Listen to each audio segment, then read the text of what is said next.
ओम शांति भाई साहब। ओम शांति बैठिए।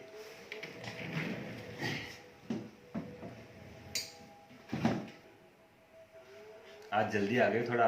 हाँ जी, आज जल्दी आ गया। मुझे बहुत अच्छा लगता है, पता नहीं क्यों। यहाँ आने से जो है मन को शांति मिलती है। इतना और जगह नहीं मिलती जितना यहाँ पर मिलती है। क्योंकि यहाँ पे परमात्मा याद के वाइब्रेशन है। जी यहाँ पे मेडिटेशन का अभ्यास किया जाता है। जी और राजयोग में आपने देखा होगा या सुना था ना, जैसे जैसे हम अपने आप को आत्मा समझते हैं, आत्मा के सातों गुणों के वाइब्रेशन चारों तरफ फैलते हैं। जी जी। और वो वाइब्रेशन फैलाने की हमें सेवा करनी है, तो उससे हमें अच्छा लगता है। और ये माहौल आप अपने घर पे भी बना सकते हैं। जी जी। तो घर पर भी मैं अपना योग करके जो है और हाँ, ऐसा शांति का माहौल, शांति का। प्रेम का माहौल, सुख का माहौल बना सकते हैं। हमें तो पूरे संसार में ऐसा माहौल बनाना है। जी भाई जी, एक प्रश्न है मेरा। मैं चाहता हूँ कि मेरी पत्नी बच्चे जो भी हैं ना, वो भी इस ज्ञान में चल जाएं तो बहुत अच्छा होगा। मुझे मदद मिलेगी, सहयोग मिलेगा उनसे। ऐसे कुछ जो है विघ्न भी आ सकते हैं बच्चों की तरफ से, पत्नी की तरफ से। हाँ, तो अच्छी बात है, उनको भी लाइए, उनको भी कोर्स कराइए, है ना। उनको लाएंगे, कोर्स कराएंगे तो। और हम तो कहते भी है, यहाँ पे ज्ञान मार्ग में कहा भी जाता है कि एक घर से कोई अकेला आता है तो उसको फूल कहा जाता है। जी और घर के बाकी सदस्य आते हैं, सब मिल करके आते हैं तो उसको गुलदस्ता कहा जाता है। जी जी तो गुलदस्ते की ज़्यादा वैल्यू होती है फूल की। जी और वैसे भी कहा जाता है, और मैं आपको कहने वाला भी था कि अपनी पत्नी को भी लाइए। जी क्योंकि एक गाड़ी के अगर दोनों पहिए चलते हैं तो गाड़ी, जीवन की गाड़ी अच्छी चल पाती है। जी तो जैसे आपके विचार परिवर्तन हो रहे हैं, या जैसे आपके विचार वैसे आपकी पत्नी के विचार होंगे, तो ये जीवन काफ़ी अच्छा श्रेष्ठ लगेगा। और साथ साथ बच्चों को भी लाइए। जी क्योंकि बहुत सी बार देखा गया है कि लोग अपने बच्चों को लाने से डरते हैं। जी लोग कई बार सोचते हैं कि बच्चे वहाँ जाएंगे तो कहीं वहीं के बन के नहीं रह जाए, कहीं बच्चे शादी नहीं करे, कहीं बच्चे समर्पित नहीं हो जाए। और जब बच्चे बड़े हो जाते हैं, बच्चों में कई तरह के व्यसन आ जाते हैं, बच्चे टेंशन डिप्रेशन में आ जाते हैं, या कई संग दोष में फंस जाते हैं। फिर कहते हैं कि बहन जी, भाई जी, हमारे बच्चों को भी आप कोर्स कराइए, इनको भी संस्कार दीजिए। जी लेकिन वास्तव में संस्कार देने का समय तो बचपन का होता है जी ना।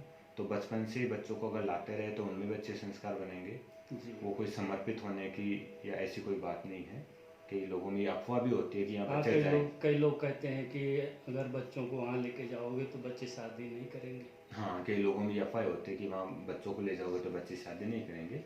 लेकिन ऐसी कोई बात नहीं, आज इतने सारे लोग आते हैं तो ऐसी कोई दिक्कत वाली बात नहीं है। तो बच्चों को भी लाइए, ये संस्कार बनाने का समय है। जी अगर अभी अच्छे संस्कार बनाएंगे तो बच्चे बड़े होकर वो संस्कार अपने जीवन में दिखाएंगे, वो सुखदायी बच्चे बनेंगे। आज हम देख रहे हैं कि एक यूथ की भी बड़ी समस्या बनती जा रही है, घर परिवार वालों की और बच्चों की, जिसको हम कह देते हैं जनरेशन गैप है। वास्तव में जनरेशन गैप नहीं, लेकिन हमने बचपन में उनको वो संस्कार नहीं दिए। जी जी। तो बच्चों को भी लाइए। भाई जी, एक सवाल और है।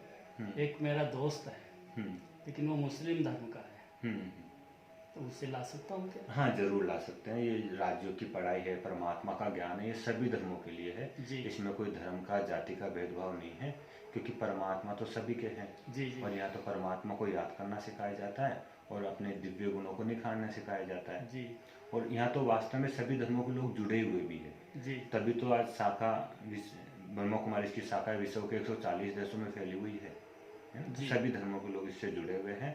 और यहाँ तो एक हमारे बड़े भाई का अनुभव मैं आपको बताता हूँ। जी एक बार विदेशों के अंदर क्रिश्चियंस की कॉन्फ्रेंस थी। जी तो वहाँ भाई साहब से किसी ने पूछा कि हमने तो इतने क्रिश्चियन बनाए हैं, आपने कितने लोगों का धर्म परिवर्तन कराया। तो भाई साहब ने कहा कि हम किसी का धर्म परिवर्तन नहीं कराते, हम एक हिंदू को अच्छा हिंदू बनाते हैं, एक क्रिश्चियन को अच्छा क्रिश्चियन बनाते हैं, एक मुस्लिम को अच्छा मुस्लिम बनाते हैं। जी तो यहाँ पे वास्तव में धर्म परिवर्तन की, ऐसे धार्मिकता की बात नहीं, यहाँ तो आध्यात्मिकता की बात है, जी परमात्मा को याद करने की बात है। और वैसे भी देखो फर्क क्या है, खाली भाषा का ही तो फर्क है। अपन हिंदी में आत्मा कहते हैं, उधर वो उर्दू में रूह कह देते हैं।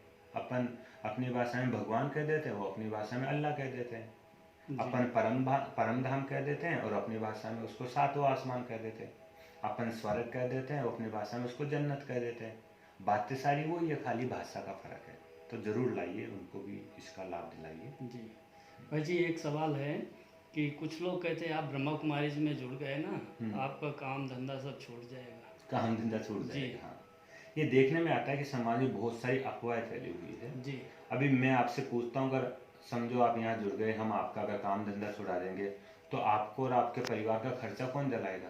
संस्था तो नहीं चलाएगी। जी आप कमाएंगे तो आप ही चला पाएंगे खर्चा तो। जी और दूसरी बात ये है कि आज संस्था की इतनी सारी ब्रांचें चल रही है, तो ब्रांचों का खर्चा भी कौन चलाता है? वास्तव में जो आने वाले भाई बहन अपने सहयोग से ही तो चलाते हैं संस्थाएं, जी है ना? तो आने वाले भाई बहन भी जब कमाएंगे तब तो सहयोग दे पाएंगे। जी तो वास्तव में काम धंधा छोड़ने की बात नहीं है। जी हाँ, ये जरूर है कि बहुत से भाई बहन यहाँ आने से पहले तमो प्रधान धंधे करते थे। माना कोई नॉनवेज का धंधा कर रहा था, कोई शराब का धंधा कर रहा था, तो वो लोग अपने धंधे को परिवर्तन जरूर कर देते हैं। जी या कोई शराब की दुकान पे नौकरी कर रहा था तो वो अपनी नौकरी को चेंज जरूर कर देता है, और वो तो अच्छा ही ना। हम तमो प्रधान धंधों में क्यों भागीदार बने? और कहीं कहीं पे ये भी देखने में आया है कि बहुत से भाई बहनों की जो नौकरी रही है, बिजनेस रहा है, वो लंबे समय का रहा है। 16-16 घंटे, 14-14 घंटे उनकी ड्यूटी रही है, तो वो लोग उसको भी बदल देते हैं, 8 घंटे 10 घंटे की ड्यूटी ले लेते हैं, जिससे ये उनका ज्ञान योग भी मेंटेन हो जाता है और शरीर को भी थोड़ा आराम मिलता है। मिसाल के तौर पे मेरा एक मित्र है मनोज जी करके, जी वो जब ज्ञान में आए तो जनरल स्टोर करते हैं। जी यूँ कहे कि जनरल स्टोर वो करते थे, और जनरल स्टोर पे उनकी ड्यूटी होती थी सुबह 6 बजे से रात को 10 बजे तक। जी तो उनकी हमेशा एक शिकायत होती थी, भैया क्लास में मैं भाग दौड़ के जा पाता हूँ या उतना नहीं जा पाता हूँ, या संडे के संडे जा पाता हूँ, और दूसरा सारे दिन में मैं इतना थक जाता हूँ कि पूछो मत, शरीर से भी तकलीफ होने लगी है। जी तो उन्होंने क्या करा, अभी अपना बिजनेस चेंज कर लिया। अभी वो मार्केटिंग करने लग गए, तो वो घर से सुबह 10 बजे निकलते हैं और रात को 6-7-8 बजे तक फ्री होके आ जाते हैं। तो अब जिन लोगों ने उनको जनरल स्टोर करते हुए देखा, वो लोग क्या कहेंगे, या वो लोग क्या कहते हैं कि मनोज जी ब्रह्मा कुमारी में जाने लगे तो उन्होंने काम धंधा ही छोड़ दिया, है ना? वास्तव में उन्होंने काम धंधा नहीं छोड़ा। जी अगर काम धंधा छोड़ दिया तो उनके परिवार का खर्चा कौन चला रहा है? फिर उनका खर्चा कौन चला रहा है? हम तो नहीं दे रहे, जी ये जो लोग बोल रहे वो भी नहीं दे रहे। तो काम धंधा उन्होंने नहीं छोड़ा, लेकिन उन्होंने चेंज कर दिया, जी है ना, अपनी सुविधा अनुसार, थोड़ा आराम अनुसार, है ना? तो ऐसे चेंज जरूर कर देते हैं, बाकी ऐसे काम धंधा छोड़ने वाली बात नहीं होती है। एक चीज़ और पूछना था भाई जी, हम्म। यहाँ पर सिर्फ पैसे वाले लोग आते हैं या कि गरीब वर्ग के लोग भी आ हाँ, सकते हैं? कई बार कई लोग ऐसे भी सोचते हैं कि यहाँ शायद पैसे वाले लोग ही आते हैं, क्योंकि यहाँ पे जो भी लोग आते हैं उनको देखकर ऐसे नहीं लग पाता, उनकी हर एक व्यक्ति यहाँ जो आने वाला होता है बड़ा रीच नजर आता है जी जी है ना? तो वास्तव में यहाँ पे सभी वर्ग के लोग आते हैं, लेकिन यहाँ पे आने से हमारा जीवन स्तर ऐसा बदल जाता है जी।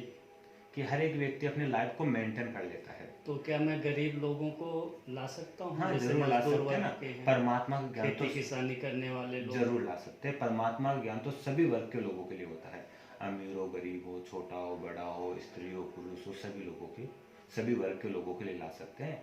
बस ये है कि यहाँ के थोड़े जो नियम कायदे उस अनुसार लाए। नियम कायदे माना नहा धोकर आए, अच्छे कपड़े पहन करके आए, साफ सुथरे कपड़े पहन करके आए, या कोई अगर व्यसन भी करता हो जी तो उस दौरान यहाँ पे नहीं आए, व्यसन करा हुआ व्यक्ति यहाँ पे नहीं आए। जी हालांकि जब संस्था से जुड़ जाता है, मेडिटेशन का अभ्यास करता है, तो धीरे धीरे व्यसन अपने आप छूट जाते हैं। जी लेकिन जब शुरू में तो हर कोई आजकल के ज़माने अनुसार व्यसन करते हैं, तो व्यसन करता हुआ व्यक्ति यहाँ पे नहीं आए, ये हम कहना चाहते हैं। बहुत बहुत धन्यवाद भाई जी आपका, आपने मेरे सभी प्रश्नों का समाधान किया। धन्यवाद परमात्मा शिव बाबा का। ओम शांति। ओम शांति।